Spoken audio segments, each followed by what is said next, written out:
मुझे नहीं लग रहा कोई पार्टी इस वक्त इस तरीके से काम करती होगी जैसे हम कर रहे हैं, हमारी डीपीएपी इस कश्मीरी डिस्प्लेस्ड विंग कर रही है। इसलिए आपका भी यही दायित्व बनता है कि आप अपनी जो, अगर इतने हैं हमारे पास ये भी काफ़ी है, इससे तुगना क्या चुगना होना चाहिए जब भी हम किसी को बुलाएंगे आप। इसलिए आप अपना प्रिपेयर करो सारा, बाकी को मुझे बोल सकते हो, पंडिता साहब है, डायरेक्टली आप बात कर सकते हो। ये नहीं है कि हमारे सुचड़ा होते हैं, हमारा कोई भी या कहीं भी, चाहे सो पुलिस डिपार्टमेंट छो, चाहे सो ब्यूरोक्रेसी छो, चाहे कहीं भी हम, हमारे को इज्जत नहीं, बहुत होनहार लीडर है। तो इसलिए मेरी यही रिक्वेस्ट है सभी से कि ये की बात करना दीजिए, उन्होंने जम्मू कश्मीर पे राज किया और अच्छा काम किया। मैं जब बोलूँगा ना आपको इशारा करा, हाँ वो तो बात करेंगे, वो तो करेंगे, वो पंडिता साहब बताएंगे आप। बाकी यही है, हमारी माताएं हैं, बहनें हैं, उनको जोड़ो। और यही है कि आज़ाद साहब की छवि इतनी अच्छी है इस हिंदुस्तान, ये एक ऐसे लीडर है जो साफ छवि के इंसान है। इसलिए हमें उम्मीद सी, थोड़ी सी उम्मीद सी किरण आ रही है इसमें, क्योंकि हमें इस गवर्नमेंट से उम्मीद थी, इन्होंने भी वैसे का वैसा ही छोड़ दिया, कोई हमारा मसला हल नहीं हुआ। इसलिए हम चाहते हैं कि ज़्यादा से ज़्यादा जब भी इलेक्शन होंगे, आज़ाद साहब को आपको सपोर्ट करना है। जितने आपके लिंक्स होंगे इसको फैलाओ, अपने लोगों को जोड़ो, जिससे कि हमारा ये आज़ाद साहब जीते और चीफ मिनिस्टर आए। फिर देखो आप ही कि उनकी उनकी सोच क्या है, उनकी जो सोच है बहुत दूरदर्शी है।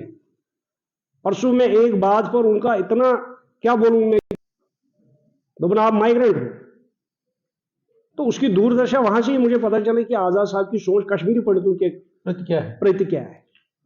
इसलिए मेरी यही रिक्वेस्ट है सभी से। नारा लगाओ आज़ाद साहब जिंदाबाद।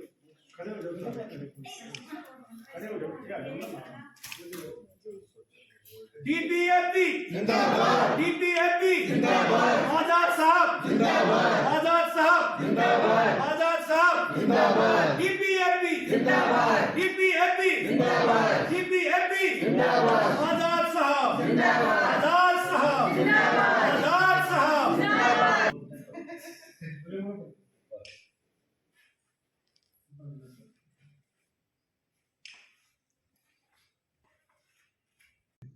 यहाँ पर आज Kashmiri displaced people wing DPAP जे&के की एक मीटिंग थी।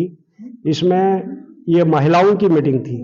तो ये डेजी दर जी ने आज मीटिंग रखी थी और रेनू राजदान जी ने मीटिंग रखी थी और अंजलि पंडिता ने मीटिंग रखी थी। और मैं इनका बड़ा शुक्रगुजार हूँ कि इन्होंने आज कुछ जो यहाँ पर जो इनके साथ जो साथी थे उन्होंने ज्वाइन किया, मैं उनका भी आभार व्यक्त करता हूँ।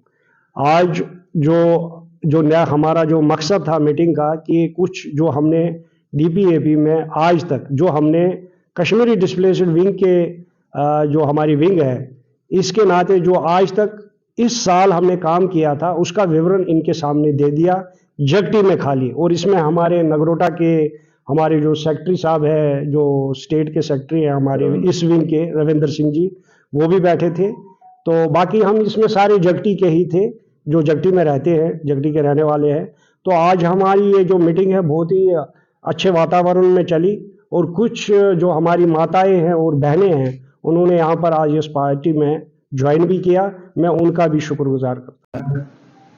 Chairman Kashmiri displaced people wing Democratic Progressive Azad Party का बोल रहा हूँ।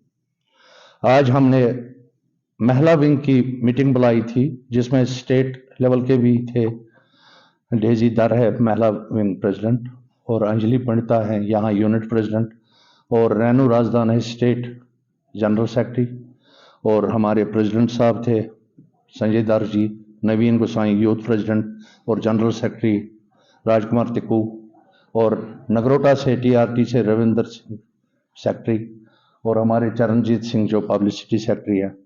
ये सब हमने शमूलियत की और इसमें हमारी महिला विंग ने बढ़ चढ़कर मीटिंग में हिस्सा लिया और इन्होंने जो भी शिकायतें सुनाई उसमें सबसे बड़ी शिकायत इन्होंने मैन सुनाई कि हमें चावल में वो चाइनीज़ चावल आता है मिक्स।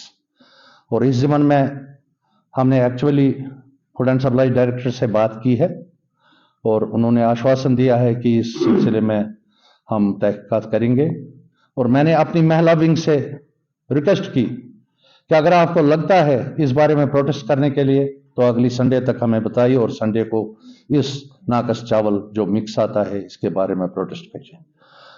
दूसरी चली बात इधर अनएम्प्लॉयमेंट की, क्योंकि ये मावें बहनें और लेडीज हैं और खुद भी कुछ अनएम्प्लॉयड हैं, हाईली एजुकेटेड, तो इन्होंने बात की।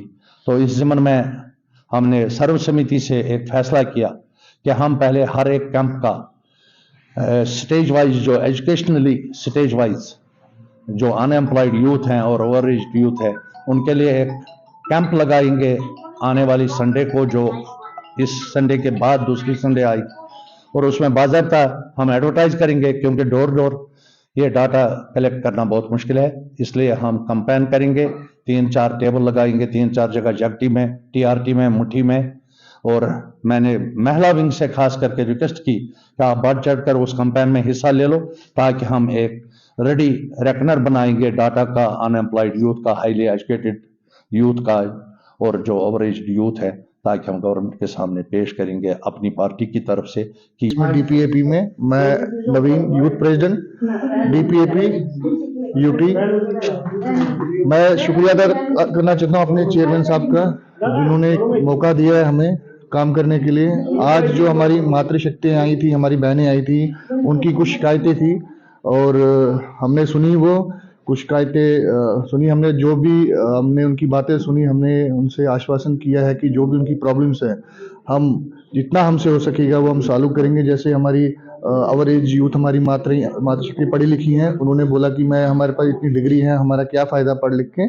तो उसी पे हमने एक फैसला किया, आपको बता दिया होगा अपना चेयरमैन साहब ने कि एक जल्दी हम एक मुहिम चलाने जा रहे हैं। मे बी संडे से शुरुआत होगी कि हम डोर टू डोर तो जाएंगे नहीं, मगर एक कैंप लगाएंगे हम 3 जगह पे ABC जोन में, कि हर एक ब्यौरा लेंगे जितने भी हमारे युवा हैं, मातृशक्ति हमारी बहनें हैं, उनकी क्वालिफिकेशन का और उनके मतलब कि घर में क्या प्रॉब्लम्स है, लीप होल्डर हैं, कितने एम्प्लॉय हैं, कितने अनएम्प्लॉयमेंट है, कितनी उनकी क्वालिफिकेशन है, वो सारा हम कलेक्ट करने के बाद जितने भी हमारे ब्यूरोक्रेट ऑफिसर हैं, जितने भी हमारे जितना भी हमसे हो सकेगा उसको आगे पहुंचाएंगे। धन्यवाद। लेडीज़ों को पहले राशन की बहुत प्रॉब्लम आ रही है, कुछ महीनों से कहते हैं कि चीनी भी ठीक नहीं आ रही है और चावल के साथ इनको कुछ प्लास्टिक मिल रहा है, तो इसके लिए इनको ज़्यादा घरेलू वो प्रॉब्लम आ रही थी कि चावल से इनको बीमार भी हो रहे हैं। तो इन्होंने पहले वही मुद्दा रखा कि वो हमारे को ठीक करवा दीजिए उसका। तो वो दूसरा मुद्दा ये था कि यहाँ पे बहुत सारे अनएम्प्लॉयमेंट की बहुत प्रॉब्लम हो गई है, जिसकी वजह से घर चलाना बहुत मुश्किल हो रहा है, क्योंकि बच्चों की फीसेस वगैरह, और ख़ासतौर पर जो हमारे बच्चों को स्कॉलरशिप नहीं मिल रहा है गवर्नमेंट की तरफ से, जो मोदी जी की एक स्कीम है, पूरे इंडिया में वो लागू है, मगर कश्मीरी डिस्प्लेस्ड के लिए वो लागू नहीं है। तो वो मैं पर्सनली भी, मैं मोदी जी से भी और आज़ाद साहब जी से भी रिक्वेस्ट करती हूँ कि वो फौरी तौर पर हमारे यहाँ पे कश्मीरी बच्चों को, हिंदू बच्चों को जो यहाँ पे माइग्रेंट कैंप्स में रह रहे हैं, उनको वो सब दे दिया जाए, क्योंकि बच्चों के आजकल बहुत फीसें ज़्यादा है। ये जो हमारी गाड़ियाँ उनकी लगी है, उनका बियर करना बहुत मुश्किल हो रहा है। तो हमारे बच्चे जो है वो पढ़ाना, उनको इतनी डिफ़िकल्टी हो रही है पढ़ाने में। तो अगर हमारे को उसका थोड़ा